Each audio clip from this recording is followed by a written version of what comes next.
Hello everyone, I am Niharika. Once again, welcome to my channel. Today I am going to explain the identities to be used in exercise 2.5 of Maths NCERT book. So let's discuss it. Right इस exercise को start करने से पहले हमें कुछ identities को है discuss करना पड़ेगा, तभी हम इस एक्सरसाइज को सॉल्व कर पाएंगे. राइट फर्स्ट आइडेंटिटी से स्टार्ट करते हैं, which is a plus B whole square which is equal to a square plus 2ab plus b square. Right, आपको ये आइडेंटिटीज तो अच्छे से रटनी ही पड़ेगी क्योंकि यही आइडेंटिटीज आपकी पूरी एक्सरसाइज में काम आने वाली है. नेक्स्ट आ जाती है a minus B whole square which is equal to a square minus 2ab plus b square. Right, now x plus a into X plus B which is equal to X square plus x bracket a plus b bracket close plus ab. यहाँ bracket का मतलब है कि x जो है a के साथ और b के साथ दोनों के साथ मल्टीप्लाई हो रहा है. Next a plus B into a minus B is equal to A square minus B square. ये चार आइडेंटिटीज तो आपको 8th में भी थी, तो इसमें तो ज्यादा कोई प्रॉब्लम नहीं आनी चाहिए. Next X plus Y plus Z square which is equal to X square plus Y square plus Z square plus 2xy plus 2yz plus 2xz. Next X plus Y cube which is equal to X cube plus Y cube plus 3xy bracket X plus Y bracket close. X minus Y cube which is equal to X cube minus Y cube minus 3xy bracket X minus Y bracket close.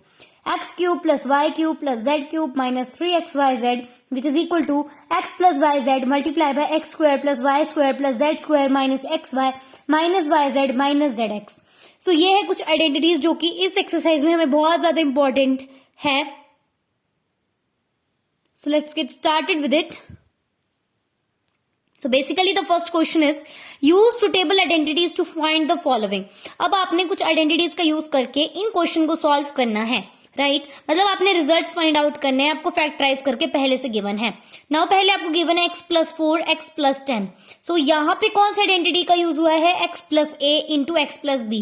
यहाँ पे a की value 4 है और b की value 10 है. Right, ये है x plus a, ये है x plus b which is equal to क्या होती थी identity? X square plus X multiply by A plus B plus A B. अब इस आइडेंटिटी में जहां जहां x है वहां x की वैल्यू पुट करेंगे एंड जहां जहां a है वहां a की वैल्यू, जहां जहां b है वहां b की वैल्यू. तो हमारे पास क्या बनता है equation? X square plus X multiply bye 4 plus 10 plus 4 multiply bye 10. Right, अब इसे सॉल्व कर लेंगे. एक्स स्क्वायर प्लस अब x जो है 4 के साथ भी मल्टीप्लाई होगा एंड x जो है 10 के साथ भी मल्टीप्लाई होगा. राइट, सो हमारे पास बन जाता है 4x एंड x इंटू 10 हो जाएगा 10x प्लस 4 10 40. राइट, अब आगे सॉल्व कर लेंगे क्योंकि हमें पता है अगर दो वेरिएबल एक साथ ऐड हो जाते हैं. सो ये बन जाएगा एक्स स्क्वायर प्लस 10 प्लस 4 होता है 14x plus 40. So this is the answer for your part A. Now B part X plus 8 into X plus 10. यहाँ पे भी सेम है, x की वैल्यू x ही दी हुई है आपको, a की वैल्यू 8 है, b की वैल्यू 10 है. आइडेंटिटी में क्या करते थे हम? x plus a multiply by x plus b which is equal to X square plus x multiply by a plus b plus A B. अब वही सेम चीज करनी है, a की जगह पे a की वैल्यू पुट करेंगे, b की जगह पे b की वैल्यू हम पुट कर देंगे. नाउ स्टार्टेड, हमारे पास x की वैल्यू x ही दी है तो हम यहाँ पे x square plus x bracket a की वैल्यू 8 थी 8 लिख लेंगे प्लस b की वैल्यू 10 थी तो यहाँ 10 लिख लेंगे प्लस 8 मल्टीप्लाई बाय 10. अगेन अब देखो x जो है यहाँ पे भी अगेन 8 के साथ भी मल्टीप्लाई होगा एंड 10 के साथ भी मल्टीप्लाई होगा. तो हमारे पास नेक्स्ट इक्वेशन बन जाती है X square plus 8x plus 10x plus 80. Right, अभी भी यहाँ खत्म नहीं हुआ है, इन दोनों के पास सेम वेरिएबल है तो ये दोनों ऐड हो जाएंगे. सो 10 प्लस 8 होता है 18. सो हमारे पास लास्ट रिजल्ट बनता है X square plus 18x plus 80. Right, so this is the answer for B part. Now C part x plus 8 x minus 10. अब यहाँ पे नेगेटिव साइन देके कंफ्यूज मत होना, सेम आइडेंटिटी लगी है, बस इसमें क्या है कि आपकी b की वैल्यू जो है नेगेटिव में गिवन है. राइट, जहां जहां b की वैल्यू लिखोगे उसके साथ आपने नेगेटिव साइन जरूर लगाना है. सो यहाँ पे भी सेम ही आइडेंटिटी है, यहाँ पे a की वैल्यू 8 है, b की वैल्यू माइनस 10 है. राइट, अब जहां जहां x है वहां हम x फिल कर देंगे क्योंकि यहाँ पे भी अगेन x की वैल्यू x ही गिवन है.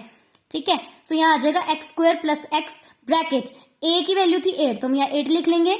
यहाँ पे साथ ही साथ आपके पास b की वैल्यू कितनी गिवन है इस बार माइनस 10 तो यहाँ हमने माइनस 10 लिख दिया bracket close plus 8 multiply by minus 10. अब x अगेन 8 के साथ भी मल्टीप्लाई होगा एंड माइनस 10 के साथ भी, तो हमारे पास क्या बन जाती है equation? X square plus 8x minus 10x and 8 multiply by minus 10 क्या हो जाएगा? माइनस 80. राइट, अब आपने ये नेगेटिव का साइन हटाना नहीं है क्योंकि हमें पता है मल्टीप्लाई में क्या होता है प्लस माइनस माइनस हो जाता है। सबसे पहले आपको साइंस के बारे में बिल्कुल अच्छे तरीके से पता होना चाहिए, राइट, क्योंकि इस एक्सरसाइज में काफी ज्यादा बच्चे जो है इन्हीं ऑपरेशंस में गलती कर देते हैं, right. So the result will be x square. यहाँ पे क्या था, 8x माइनस 10x हुआ। अब बड़ी डिजिट के साथ नेगेटिव साइन था तो आंसर में हमारे पास नेगेटिव आ जाता है, -2x माइनस 80।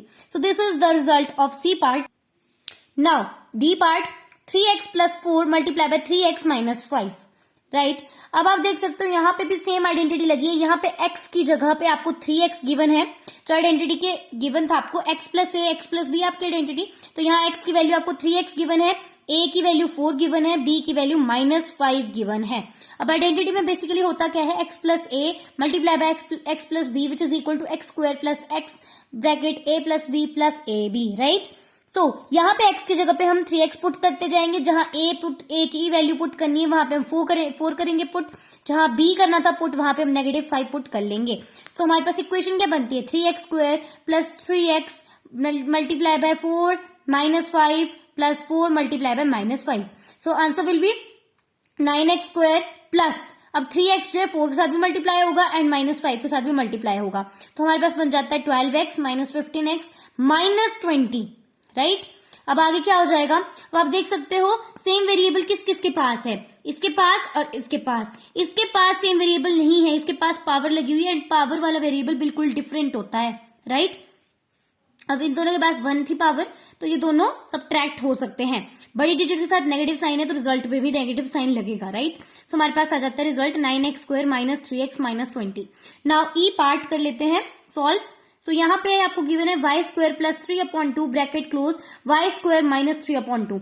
यहाँ पे आप देख सकते हो कि यहाँ पे थोड़ी सी आइडेंटिटी चेंज हो चुकी है। यहाँ पे आप देख सकते हो y स्क्वायर अगर हम a ले लेते हैं, 3/2 अगर हम b ले लेते हैं, सेम एज यहाँ पे भी सेम ही चीज दी है, a ही दिया है यहाँ पे y स्क्वायर एंड यहाँ पे भी b की वैल्यू दोबारा से गिवन है। बस फर्क इतना है कि यहाँ पॉजिटिव साइन है एंड वहां नेगेटिव साइन है, राइट। तो यहाँ पे कौन सी आइडेंटिटी लगी है, a plus B multiply by a minus B which is equal to a square minus B square. इस आइडेंटिटी का यूज करते हुए ही हम इसे सॉल्व करेंगे। तो हमें जो है क्वेश्चन इस फॉर्म में गिवन है, हमने रिजल्ट इस फॉर्म में लाना है, राइट। सो हम यहाँ लिख लेंगे y square minus 3/2 whole square, right. अब y स्क्वायर का मतलब है y multiply by y minus 3/2 whole square का मतलब है 3/2 मल्टीप्लाई बाय 3/2। सो हमारे पास रिजल्ट आ जाता है y स्क्वायर माइनस 9/4। 9/4 क्यों आया, क्योंकि 3 3 9 2 2 4, राइट। सो इसलिए 9/4 आ गया। The last part is 3 minus 2x multiply by 3 plus 2x। यहाँ पे भी सेम ही चीज हुई है, 3 को अगर हम a ले लेते हैं, 2x को हम b ले लेते हैं। यहाँ पे भी आपको सेम ही गिवन है, a की वैल्यू 3 गिवन है, b की वैल्यू 2x गिवन है, बस फर्क इतना, यहाँ माइनस यहाँ प्लस, सेम आइडेंटिटी का यूज होगा। रिजल्ट आपने इस फॉर्म में लाना है, a square minus B square में। सो हम लिख लेंगे इसे 3 स्क्वायर माइनस 2x का whole square which is equal to 3 3 9 minus 2 2 4 and x के साथ पावर लग जाएगी square. So this was the last part of this question. For more videos please subscribe my channel. Till then bye bye.